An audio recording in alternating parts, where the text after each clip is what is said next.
Hi people.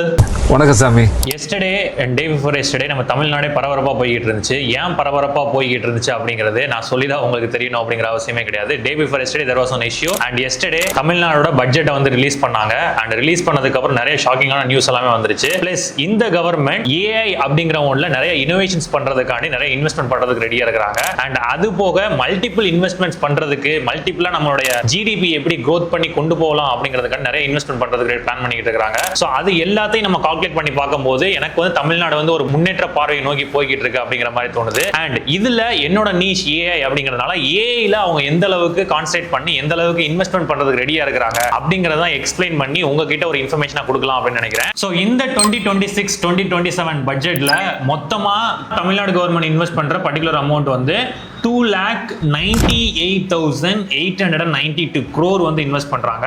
Of course as I said மொத்த அவங்களோட vision வந்து 2031ல வந்து 1.5 ட்ரில்லியன் வந்து அச்சீவ் பண்ணணும். நம்மளோட ஜிடிபி growth வந்து 1.5 ட்ரில்லியன் அச்சீவ் பண்ணணும் அப்படிங்கிற மைண்ட் செட்ல they are investing 2,98,892 crore. But இங்க வந்து இந்த பட்ஜெட் எல்லாத்தையும் நம்ம கால்குலேட் பண்ணி பார்க்கும்போது அவங்க எதுக்கான இன்வெஸ்ட் பண்றாங்க அப்படிங்கிறது வந்து ஒரு மிகப்பெரிய கேள்விக்குறியா இருக்குது. அதை வந்து நான் ஃபர்ஸ்ட் உங்களுக்கு எக்ஸ்பிளைன் பண்றேன். இப்போ அவங்க அனௌன்ஸ் பண்ணியிருக்கிற அமௌண்ட் 1.5 ட்ரில்லியன் வந்து ஆல்ரெடி நம்ம கிட்ட 13.18 லட்சம் கோடி கடன் இருக்குல்ல, அதை கால்குலேட் பண்ணி தான் அவங்க வந்து அனௌன்ஸ் பண்ணிருக்காங்க. அண்ட் இது 13.18 லட்சம் கோடியை நம்ம இதுக்கு முன்னாடி இருந்த கவர்மெண்ட் வந்து 10 லட்சம் கோடி தான் கடன் இருக்கு அப்படின்னு சொல்லிட்டு இருந்தாங்க. பட் ரீசெண்டா ரிலீஸ் பண்ண ஜஸ்ட் ஒரு 1.5 months ரிலீஸ் பண்ண ஒயிட் பேப்பர் மூலமா 13.18 லட்சம் கோடி வந்து கடன் இருக்கு அப்படிங்கிற மாதிரி இன்ஃபார்ம் பண்ணிருந்தாங்க. அண்ட் இந்த ஒரு அனௌன்ஸ்மெண்ட்ல more concentration is going to be on schools and colleges.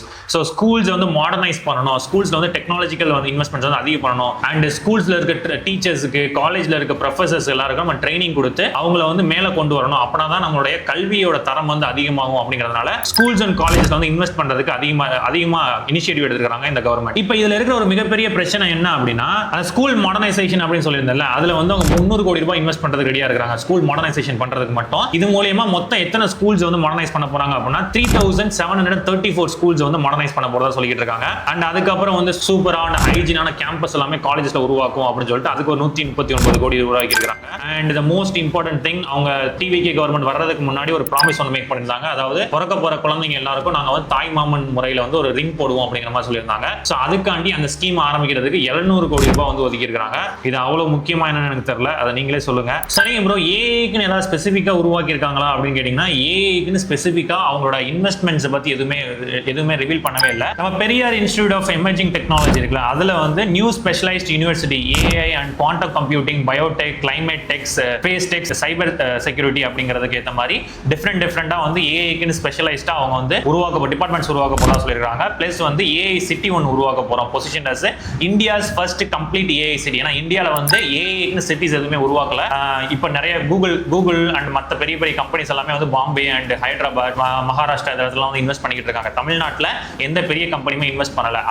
அதனாலேயே நம்ம தெரியல, தமிழ்நாடு கவர்மெண்டே நாங்கள் வந்து ஏஐ சிட்டியை உருவாக்குறதுக்கான இனிஷியேட்டிவ்ஸ் எடுப்போம் அப்படின்னு சொல்லியிருக்காங்க. அண்ட் ஒரு யூனிவர்சிட்டி ஏஐக்குன்னு ஃபோக்கஸ்டா பண்ண போறோம், dedicated university focus solely on AI and high performance GPU computing centre.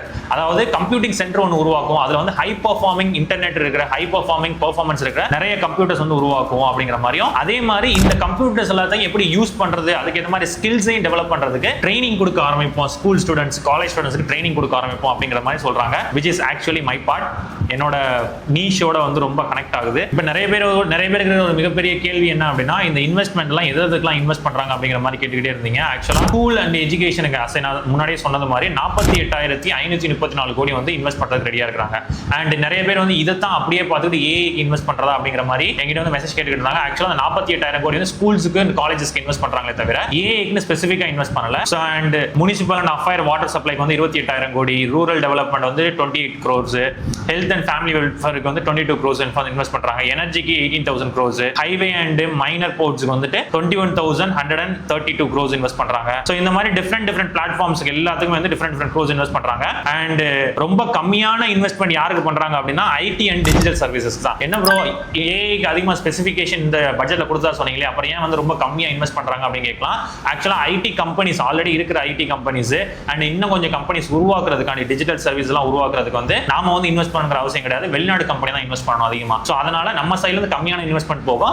மற்றபடி பெரிய பெரிய கம்பெனிஸ், அப்ராட்ல இருக்க பெரிய பெரிய கம்பெனி, யூரோப், அமெரிக்காவில் இருக்க பெரிய பெரிய கம்பெனிஸ் எல்லாமே வந்து அதிகமாக வந்து இன்வெஸ்ட் பண்ண ஆரம்பிப்பாங்க. And most important thing, MSME ஸ்மாலா பிசினஸ் ஓனரா இருக்குன்னு நினைக்கிறீங்க, ஒரு சின்ன பிசினஸ் ஆரம்பிக்கணும்னு நினைக்கிறீங்க அப்படின்னா உங்களுக்காண்டியே 1943 crore வந்து இந்த கவர்மெண்ட் வந்து அலோகேட் பண்ணிருக்காங்க. ஸோ அது which is a very good thing. So எல்லாராலையும் பிசினஸ் ஆரம்பிக்க முடியும் அப்படிங்கிறதுக்கு வந்து ஒரு முக்கியமான ஒண்ணா நான் பார்க்குறேன். பட் இப்பதான் ரொம்ப முக்கியமான விஷயம் நான் ஒன்று உங்களுக்கு சொல்லணும்னு ஆசைப்படுறேன். நம்மளோட ரெவென்யூ டெபிசிட் வந்துட்டு 48,696 crores இருந்துச்சு. இப்போ அதை வந்து பிசிக்கல் டெபிசிட்டா பார்க்கும்போது 1.21 lakh crore வந்து மாறப்போகுது அப்படின்னு சொல்லிட்டு இருக்காங்க. சரி, இப்போ இருக்கிற அந்த 13 லட்சம் கோடி கடனை அடைக்கிறதுக்கு இந்த கவர்மெண்ட் ஏதாவது இனிஷியேட்டிவ் எடுத்திருக்காங்களா அப்படின்னு கேட்டீங்கன்னா, கடன் அடைக்கிறதுக்கு எந்த இனிஷியேட்டிவ் எடுத்திருக்காங்களா என்ன தெரியல. பட் இன்னும் கொஞ்சம் கடன் வாங்குறதுக்கு தான் இனிஷியேட்டிவ் எடுத்திருக்காங்க. ஆக்சுவலா இப்போ இருக்கிற GDP growth வச்சு நம்ம வந்து இன்னும் கொஞ்சம் கடன் வாங்கலாம் அப்படிங்கிற மாதிரி மைண்ட்ல எடுத்து they are planning to borrow 1,79,809 crore rupees வந்து borrow பண்றதுக்கு ரெடியா இருக்காங்க. அண்ட் அந்த borrow பண்ற அமௌண்ட்ல நம்ம கிட்ட இருக்க ஒரு ப்ராப்ளம் என்ன அப்படின்னா, இப்போ இருக்கிற GDP growth வச்சு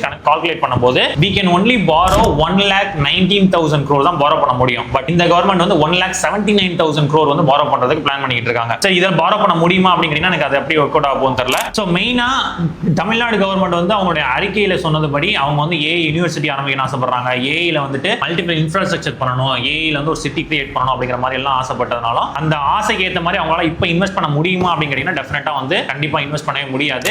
ஏன்னா நம்ம தமிழ்நாடு கிட்ட கவர்மெண்ட் இருக்க பட்ஜெட் வந்து ரொம்ப ரொம்ப ப்ராப்ளமா இருக்கு. பட் அவங்க என்ன பண்றாங்கன்னா அது எல்லாத்தையும் விஷனா வச்சு ஆல்ரெடி மூவ் பண்ண ஆரம்பிச்சிட்டாங்க. டெக்னாலஜிக்கு எந்த அளவுக்கு இம்பார்ட்டன்ஸ் கொடுக்க முடியுமோ அந்த அளவுக்கு இம்பார்ட்டன்ஸ் கொடுத்து அவங்களுடைய பட்ஜெட் வந்து இன்க்ரீஸ் பண்ண ஆசைப்படுறாங்க, which is a very good thing and I also appreciate the government for doing all these things. And இது மூலமா நிறைய பேருக்கு வந்து ஜாப் பெனிஃபிட்ஸ் கிடைக்கும், நம்மளுடைய லைஃப் ஸ்டைல் வந்து இம்ப்ரூவ் ஆக போகுது. ஸோ இந்த மாதிரி நிறைய ஒர்க்ஸை வந்து ஏஐ வந்து ரொம்ப சிம்பிளிஃபை பண்ணிடும். பிளஸ் வந்து ஏஐ மூலமா நம்மளோட growth வந்து இன்னும் அதிகமா இருக்கும். அதனால மணிக்கான வேல்யூ வந்து கம்மி ஆயிடும் அப்படிங்கிற மாதிரியும் ஒரு அண்டர்ஸ்டாண்டிங் இருக்குது. ஸோ இது எல்லாத்தையும் பத்தி நீங்க உங்களோட ஒப்பீனியன் என்ன? தமிழ்நாடு கவர்மெண்ட் எடுத்திருக்கிற இந்த நியூ பட்ஜெட், அந்த நியூ இனிஷியேட்டிவ் பத்தி நீங்க என்ன நினைக்கிறீங்க? மறக்காம கமெண்ட் செக்ஷன்ல சொல்லுங்க. அண்ட் இந்த மாதிரி யூஸ்ஃபுல்லான வீடியோஸ் பார்க்கறதுக்கு மறக்காம சப்ஸ்கிரைப் பண்ணிக்கங்க. See you all next tomorrow in the next video. Bye.